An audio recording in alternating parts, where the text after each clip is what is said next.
پیارے دوستو، آج کا یہ واقعہ ایک نیک عورت کا ہے جو بہت زیادہ عبادت کرنے والی تھی، اور جب اس کا انتقال ہونے لگا تو اس نے اپنا سر آسمان کی طرف اٹھا لیا اور کہنے لگی، اے وہ ذات جو میرا توشہ اور ذخیرہ ہے اور اسی پر میری زندگی اور موت کا بھروسہ ہے، میری موت کے وقت مجھے رسوا مت کرنا اور مجھے قبر میں وحشت اور اندھیرے میں مت رکھنا۔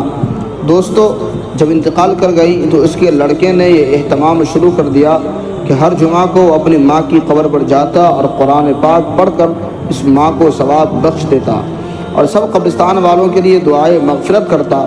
ایک دن اس کی لڑکی نے اپنی ماں سے خواب میں دیکھا تو پوچھا کہ اماں جان، تمہارا کیا حال ہے؟ تو ماں نے جواب دیا، اے میرے بیٹے، موت کی سختی بڑی سخت چیز ہے، میں اللہ تبارک و تعالیٰ کی رحمت سے قبر میں بڑی راحت و آرام سے ہوں، ریحان میرے نیچے بچھی ہوئی ہے، ریشم کے تکیے لگے ہوئے ہیں اور قیامت تک یہی برتاؤ میرے ساتھ ہوتا رہے گا۔ میرے اس پیاس جنت کی خوبصورت باغ ہے اور نہریں بہہ رہے ہیں۔ بیٹے نے پوچھا کہ اماں جان، اگر کوئی خدمت میرے لائق ہو تو حکم کرو۔ تو ماں نے کہا کہ تم ہر جمعہ کو میرے پاس آ کر قرآن کریم پڑھتے رہنا، تم اس عمل کو کبھی نہ چھوڑنا۔ جب تم آتے ہو تو سارے قبرستان والے خوش ہو کر مجھے خوشخبری آتے ہیں کہ تیرا بیٹا آ گیا ہے، مجھے بھی تیری آنے کی بڑی خوشی ہوتی ہے اور میں انتظار میں رہتی ہوں، اور ان سب قبرستان والوں کو بھی بڑی خوشی ہوتی ہے۔ وہ لڑکا کہتا ہے کہ میں اسی طرح ہر جمعہ کو اہتمام سے جاتا تھا۔ اس کے بعد ایک دن میں نے خواب میں دیکھا کہ بہت بڑا مجمع عورتوں اور مردوں کا میرے پاس آیا۔ میں نے پوچھا کہ تم کون لوگ ہو اور کیوں آئے ہو؟ تو کہنے لگے کہ ہم فلاں قبرستان والے ہیں اور ہم تمہارا شکریہ ادا کرنے آئے ہیں۔ تم ہر جمعہ کو ہمارے پاس آتے ہو، ہمارے لیے قرآن مجید پڑھتے ہو اور تم ہمارے لیے دعائے مغفرت بھی کرتے ہو، اس سے ہم کو بڑی خوشی ہوتی ہے، تم اس کام کو ہمیشہ جاری رکھنا۔ تو وہ لڑکا کہتا ہے کہ اس عبادت میں نے اور بھی زیادہ اہتمام کرنا شروع کر دیا۔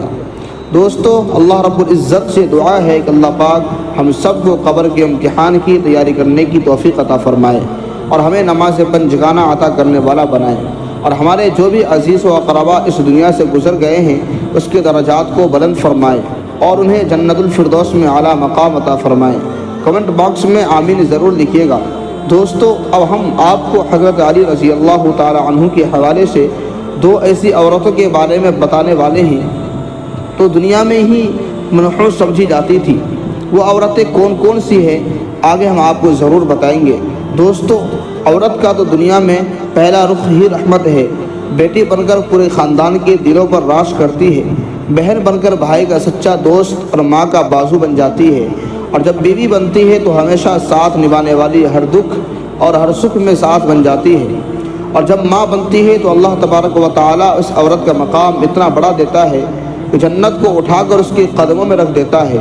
حضرت علی رضی اللہ تعالیٰ عنہ نے فرمایا کہ مرد کی مردانگی سب سے عظیم سطح اس کی یہ ہے کہ مرد کی وجہ سے کبھی کسی عورت کی آنکھوں میں کوئی آنسو نہ آئے۔ دوستو، معاشرے میں عورتوں کا فطری مقام اس کا گھر ہے جہاں وہ اپنی چھوٹی سی ریاست کی ملکہ ہوتی ہے۔ دوستو، ہمارے مذہبی اسلام میں عورتوں کو وہ مقام اور مرتبہ ملا ہے جو کسی دوسرے مذہب نے عورتوں کو نہیں دیا ہے۔ ہمارے مذہب اسلام نے مرد کو عورت کا محافظ قرار دیا ہے، اور یہ ہمارا ہی مذہب اسلام ہے جس نے رشتوں کی پہچان کرائی۔ آج کی اس ویڈیو میں ہم آپ کو عورت کی کچھ خوبیاں بھی بتانے جا رہے ہیں جن خوبیوں سے عورت کا کردار مزید مزین ہو جاتا ہے۔ لیکن دوستو، اس کے ساتھ ساتھ ہم بات کریں گے عورت کی دو غلطیوں کے بارے میں جس سے عورت کو منحوس قرار دیا گیا ہے۔ یہ دو کام جو بھی عورت کرتی ہے وہ منحوس عورت ہوتی ہے۔ اس حوالے سے ہم آپ کو حضرت علی رضی اللہ تعالی عنہ کا فرمان بھی بتائیں گے۔ حضرت علی رضی اللہ تعالی عنہ اس کے بارے میں کیا فرمایا ہے۔ دوستو، ہم امید کرتے ہیں کہ حضرت علی رضی اللہ تعالی عنہ کا نام سن کر آپ نے ویڈیو کو لائک ضرور کیا ہوگا۔ تو چلیے دوستو، ویڈیو کو شروع کرتے ہیں۔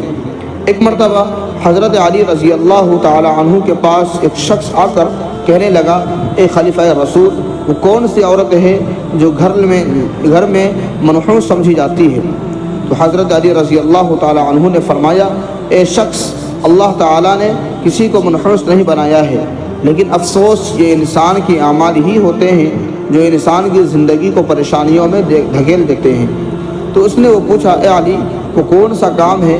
تو حضرت علی نے فرمایا کہ گھر کے لیے وہ عورت پریشانی کا سبب بنتی ہے جس کی رگ رگ میں یہ تو عیب پائی جاتی گی۔ پہلا عیب کہ وہ اپنے گھر کے لوگوں کی غیبت کرتی ہو، ادھر کی بات ادھر پہنچاتی ہو، اور دوسرا عیب کہ وہ بار بار جھوٹ بولتی ہو۔ یاد رکھنا، یہ وہ بری عادتیں ہیں جو کسی بھی عورت میں ہوگی تو وہ اپنے ساتھ گھر والوں کو بھی برباد کر دیتی ہے۔ یہ دو کام جو بھی عورت کرتی ہے تو گھر کی خوشحالی، برکت اور سکون کو برباد کر دیتی ہے۔ تو دوستو، یہ دو کام، ایک غیبت کرنا اور دوسرا جھوٹ بولنا، یہ دو کام عورتوں کو نہیں کرنی چاہیے۔ اس کے ساتھ ساتھ مردوں کو بھی نہیں کرنی چاہیے، کیونکہ یہ بہت بڑا گناہ ہے۔ دوستو، اس کے علاوہ اب نیک عورتوں کی خوبیوں کے بارے میں بات کرتے ہیں، تو ہم آپ کے لیے نیک عورت کی چند خوبیاں بیان کرتے ہیں۔ ہماری بہنیں یہ بات یاد رکھیں کہ جب بھی نیک عورت کی خوبیوں کی بات ہوگی تو شوہر کی فرمانبرداری سر فہرست ہوگی۔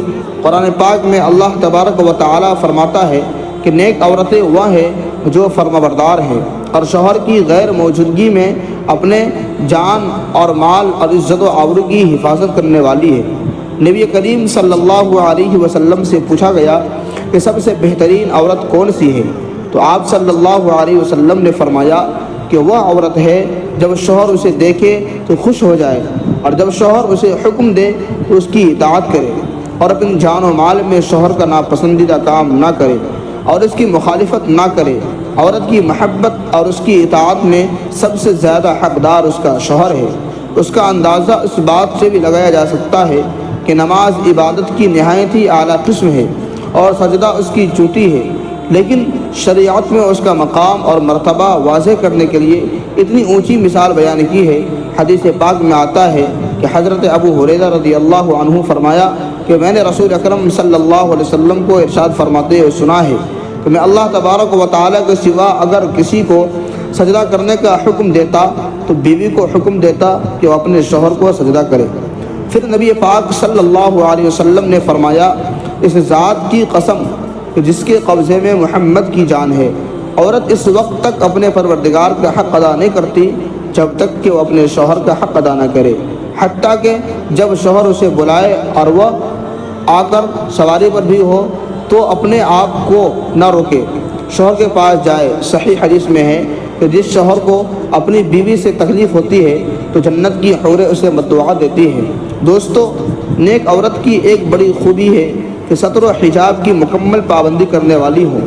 مسلمان عورتوں کے لیے پردہ اسلام کی خصوصیات اور اس کے محاسن میں سے ہے۔ پردے میں عورت کی عزت کی حفاظت ہوتی ہے، اور مذہب اسلام میں پردہ اللہ کی ایک اور رحمت ہے، اور اسلام میں عورتوں کی کوشش قیمتی اور بیش بہا قیمتی قرار دیا ہے، اس لیے اس کی حفاظت اور زیارت کا خصوصی اہتمام کیا گیا ہے۔